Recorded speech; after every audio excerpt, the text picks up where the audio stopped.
Bendiciones. Vamos a continuar con nuestro video número 27 y ahora vamos a analizar este tema que se encuentra aquí.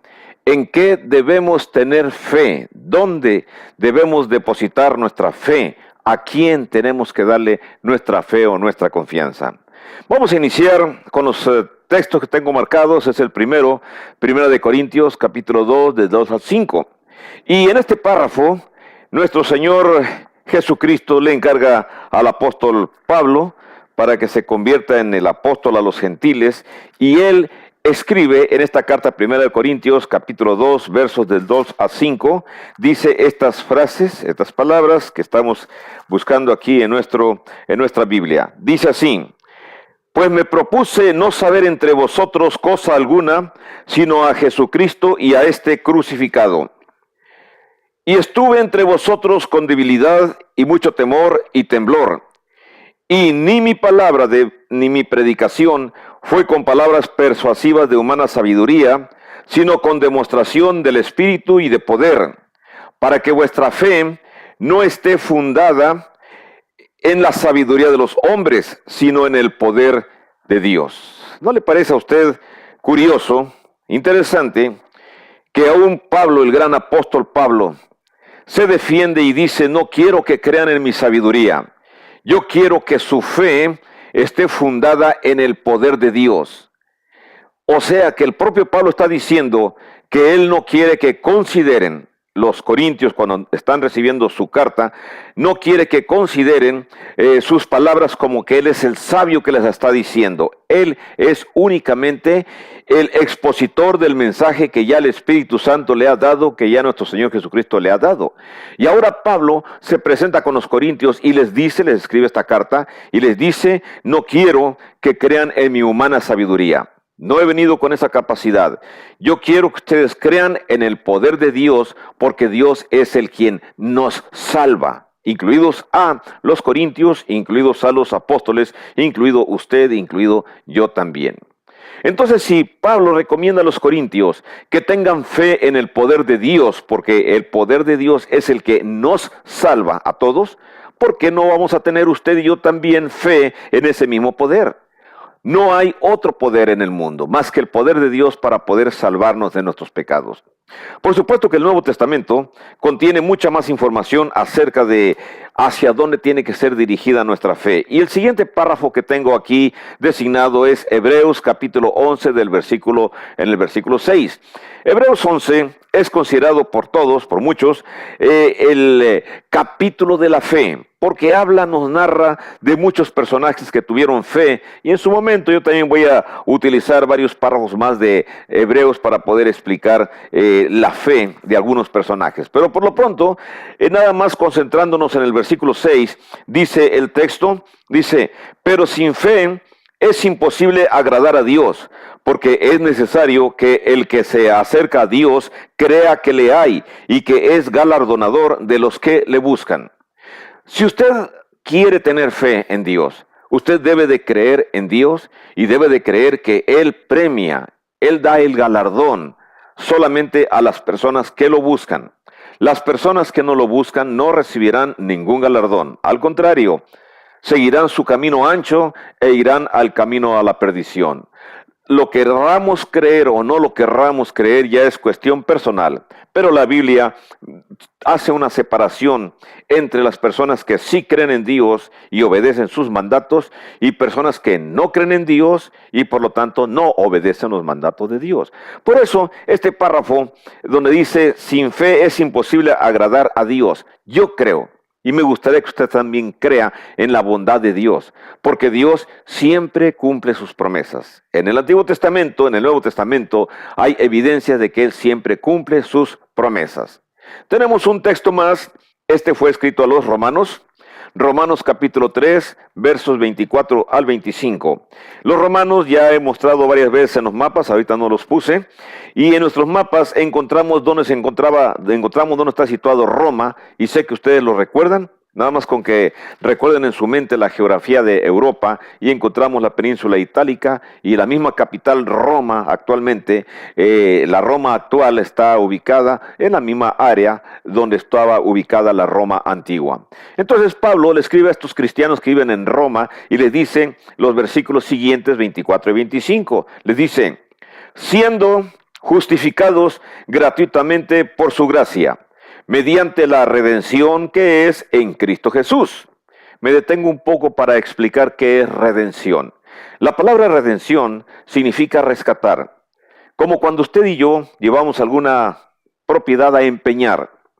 Y después de que la empeñamos y la queremos rescatar, tenemos que ir a pagar el precio que nos van a cobrar en la casa de empeño, más los intereses acumulados. En el caso de los seres humanos, la mayoría, no los niños, pero la mayoría de adultos, tenemos un patrón, yo tenía un patrón, un amo que era Satanás. Juan capítulo 8, versos 43, 44, 45, en fin, usted puede leer, donde Jesús habla con los judíos y le dice, vosotros sois de vuestro padre el diablo, y las cosas que su padre ordena son las que hacéis. El diablo ha sido mentiroso desde el principio. Y bueno, les dice muchas cosas a los judíos. Pero regresamos al párrafo de Romanos, capítulo 3, verso 24. Solamente se justifican las personas cuando aceptan ser rescatadas. Y rescatadas por Cristo Jesús. ¿Y cómo la rescata Cristo Jesús? Bueno, Cristo Jesús ya hizo su sacrificio, ya dio la paga. Cristo Jesús ya pagó por los pecados de usted y los míos. Falta que usted acepte ser rescatado. Si no acepta, bueno, usted seguirá su camino. Pero las personas que aceptan ser rescatados, entonces tienen que aceptar que Jesucristo tiene el poder para hacerlo. Dice el verso 25. A quien Dios puso como propiciación por medio de la fe en su sangre, para manifestar su justicia a causa de haber pasado por alto en su paciencia los pecados pasados. ¿Cómo hace Dios para pasar por alto los pecados de las personas? Cuando la persona confía en Jesucristo, confía en el sacrificio redentor de nuestro Señor Jesucristo. Entonces, si Jesús al derramar su sangre, automáticamente las personas de las que creen y que obedecen el Evangelio también limpian sus almas gracias a esa sangre derramada. Usted y yo podemos hacer muchas obras buenas, pero las obras buenas no pueden rescatar nuestras almas de nuestros pecados. Las obras que hagamos no nos va a llevar hacia Dios. La única forma de ser llevados hacia Dios en el día del juicio final es cuando el Señor nos recoja, nos reconozca y nos diga, venid conmigo, porque yo ya pagué por los pecados de ustedes cuando fui crucificado. Por eso, la salvación nuestra se basa en la sangre derramada por nuestro Señor Jesucristo en la cruz del Calvario y desde el camino a la cruz del Calvario. Tengo más que analizar con ustedes, 6 versículos, 6 textos para dialogar. En Marcos 16, 15 al 16, que es Mateo lo dice de otra manera, Mateo 28, 18 al 20, y Marcos en 16, 15 a 16, dice Marcos lo siguiente, él dice, déjenme encontrar aquí Marcos, para poder leérselos, que no se mencione que soy yo el que estoy diciendo mis palabras, sino que es la palabra de las Sagradas Escrituras. Marcos 16, 15 y 16 dice lo siguiente, dice, y les dijo, hablando de cómo se dirigió con los apóstoles, vayan por todo el mundo y prediquen el evangelio a toda criatura. El que lo creyere, el evangelio por supuesto, y fuere bautizado, será salvado, mas el que no lo creyere será condenado. Entonces usted y yo estamos en las mismas circunstancias que el mundo antiguo. Necesitamos creer en el evangelio, necesitamos oír que nos expliquen del evangelio, obedecer el evangelio, y entonces al obedecer el evangelio seremos salvados, y si no lo obedecemos seremos condenados. Ahora, vuelvo a recordarles, ¿qué cosa es el evangelio? En videos anteriores he explicado que el evangelio es la noticia de la muerte, de la sepultura y de la resurrección de Jesucristo y también de la ascensión de nuestro Señor Jesucristo. Entonces, los apóstoles, cuando fueron enviados por Jesús para que predicaran el evangelio a toda criatura, créalo, ellos no iban enseñando cómo formar la iglesia X, la más grande. la iglesia Z, que es la iglesia mediana, o la iglesia R, que es la iglesia en tercer lugar en cantidad de miembros, o la iglesia H, o las iglesias NLM, que tienen muy pocos miembros y pocos años de haber sido fundadas. No, esas iglesias no fueron a formar los apóstoles. Los apóstoles se desparraman por el territorio dominado por el Imperio Romano, pero para enseñar el Evangelio a los cientos de miles de gente, de población que existían en el imperio. Afortunadamente los romanos habían mantenido por muchos años, más unos 200 años, una paz adecuada ahí en ese territorio que ellos dominaron. Y la paz continuó por mucho tiempo. Al existir esa paz, la paz romana, hubo oportunidad para que los evangelistas, contados Pablo, Apolos, Timoteo, Silas, pudieran andar evangelizando y enseñando el evangelio. No formando iglesias X, enseñando el evangelio, que era la noticia de la muerte, sepultura, resurrección y ascensión de nuestro Señor Jesucristo. Esa misma historia que los apóstoles transmitieron en el primer siglo es la misma historia que yo estoy transmitiendo ahora a través de los videos. Si usted quiere obedecer el evangelio, bueno, revise mis videos, va a encontrar unos donde ya expliqué gráficamente cómo se relaciona el evangelio y el bautismo. Tengo más para no cansarlos con este tema. En Juan capítulo 12 del 44 al 50, volvió a hablar el apóstol Juan. Estamos en Marcos, me brinco hasta el libro de Juan, el evangelio de Juan, y busco en el capítulo 12. Y en el verso 44, desde el 44 hasta el 50, existen estas palabras. Vamos a leerlas. Dice así. Jesús clamó y dijo: el que cree en mí, no cree en mí, sino en el que me envió. Prácticamente Jesús dice que el que cree en él realmente está creyendo en Dios, en la existencia de Dios, en que Dios Padre existe y tiene un lugar, no sabemos en qué lugar, pero tiene un lugar preparado para todos los que quieran ser sus hijos, acepten ser sus hijos espirituales. 45, dice, el que me ve al que me envió. Por supuesto, Jesús está hablando a judíos en esa época. Nosotros físicamente no lo hemos visto.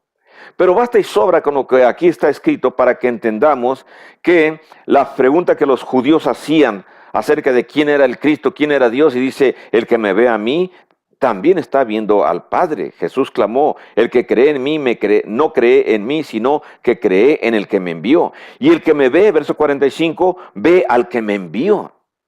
Algo que usted y yo podemos decir, bueno, eso es difícil, pero son palabras que el Señor usa en el contexto en que se encuentra para que la gente entienda. Por supuesto, muchísimos judíos lo rechazaron.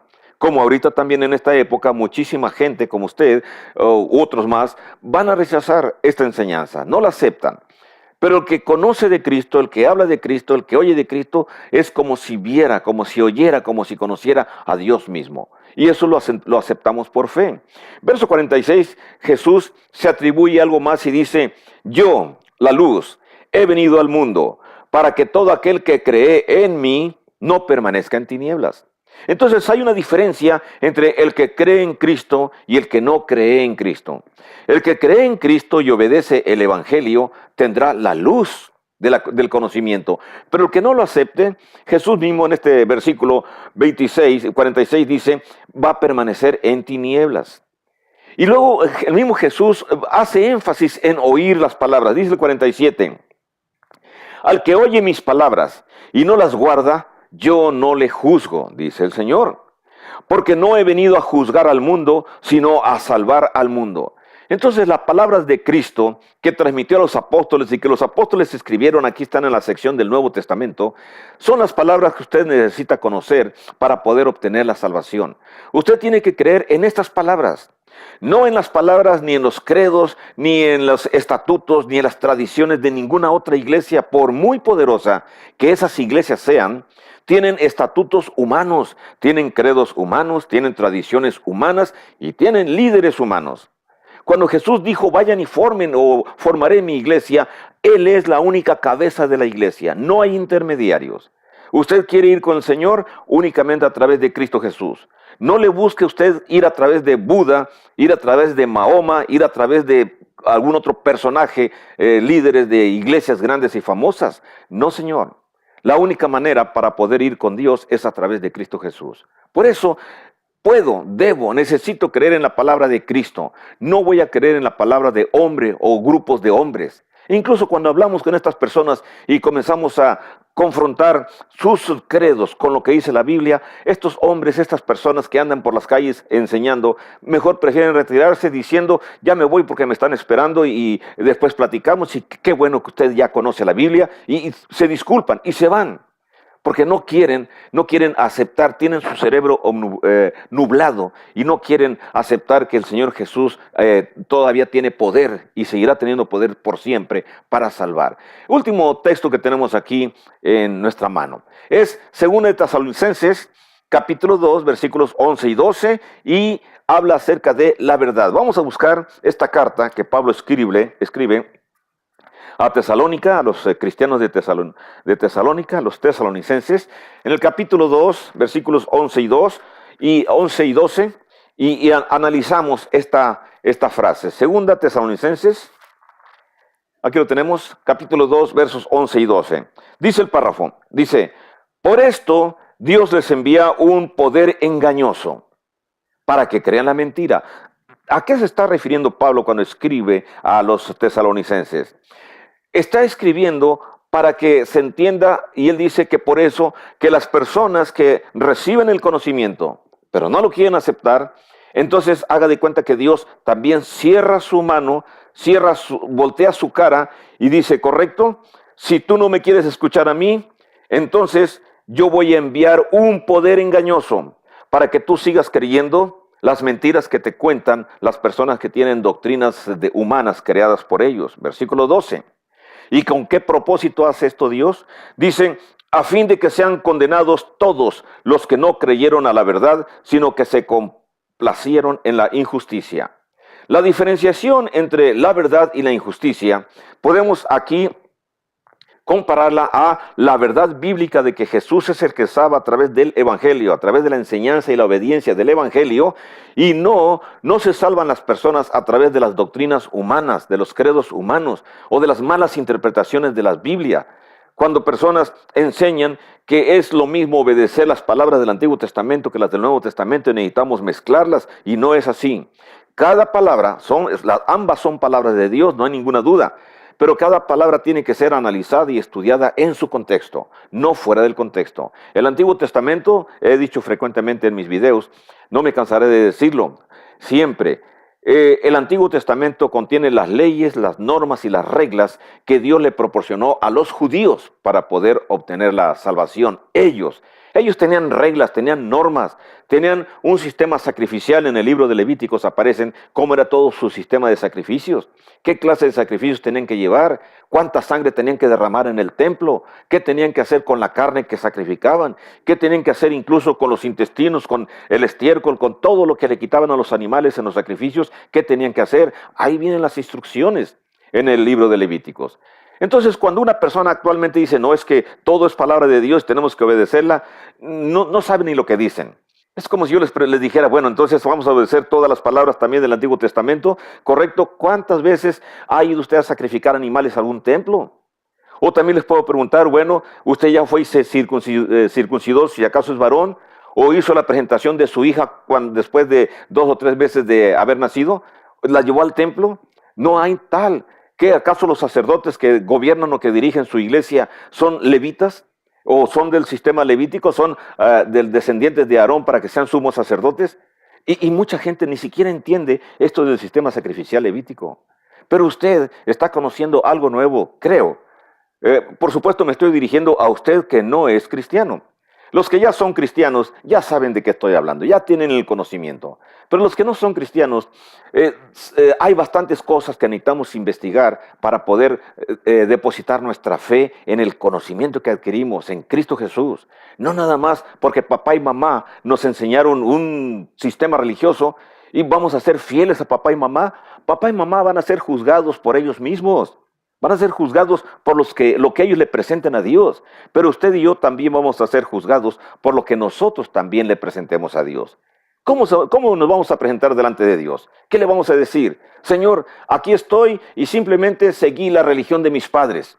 Y si la religión de mi padre está equivocada, yo también voy a estar equivocado. Entonces se oye cruel, pero la salvación es personal.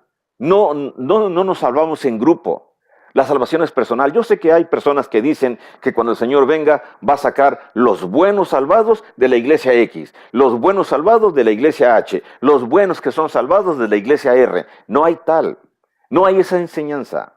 Simplemente los salvados van a ser los que obedezcan el Evangelio y que se mantengan fieles hasta la muerte. Y entonces recibirán la corona de vida. Por eso, como repaso otra vez, Primera de Corintios, capítulo 2, versos 2 al 5, Pablo nos dice que debemos de tener fe en el poder de Dios. Sigue teniendo poder Dios, no se le ha acabado, no es un Dios viejito, no es un Dios acabado. Hebreos 11:6, tenemos que tener fe, debemos tener fe en la bondad de Dios, que todavía, después de 2 siglos del sacrificio de nuestro Señor Jesucristo, todavía Dios extiende su bondad hacia nosotros, personas de esta época. Romanos 3, 24, 25, la sangre de Cristo Jesús derramada en la cruz del Calvario en el año 33 de nuestra era, bueno, todavía tiene poder efectivo para limpiarle a usted y limpiarme a mí de nuestros pecados. Marcos 16, 15, 16, sigue siendo la misma orden. Así como se le dio la orden a los apóstoles, vayan y prediquen el Evangelio, así también los que conocemos. Bueno, conozco, por eso estoy predicando, por eso estoy enseñando mis videos. Pero usted también cuando aprenda, recuerde, estoy hablando a personas no cristianas. Cuando usted aprenda, usted también tendrá el deber de hablar a otras personas del Evangelio. Necesitamos creer en el Evangelio. Juan 12, 44 al 50. La palabra de Cristo, todo lo que los apóstoles nos enseñan en el Nuevo Testamento son palabras de verdad. Vamos a oírlas, vamos a analizarlas, vamos a entenderlas y cuando se trate de algo que hay que hacer para obedecer, vamos a hacerlo. No hay otra regla, no hay otra norma. Segunda de Tesalonicenses capítulo 2, 11, 12. Vamos a obedecer la verdad. Si no obedecemos la verdad, entonces Dios va a nublar la mente de aquellos que rechazan el Evangelio y entonces los va a hacer creer la mentira. Y cuando usted crea la mentira, ya perdió su oportunidad para creer la verdad. Y si usted muere creyendo la mentira, su destino será diferente. Le hago la invitación para que espere el siguiente video, el próximo episodio, el 28, donde seguiremos hablando acerca de las pruebas de fe que se dieron en el Antiguo Testamento por algunos personajes. Bendiciones para usted. Nos miramos en el siguiente video.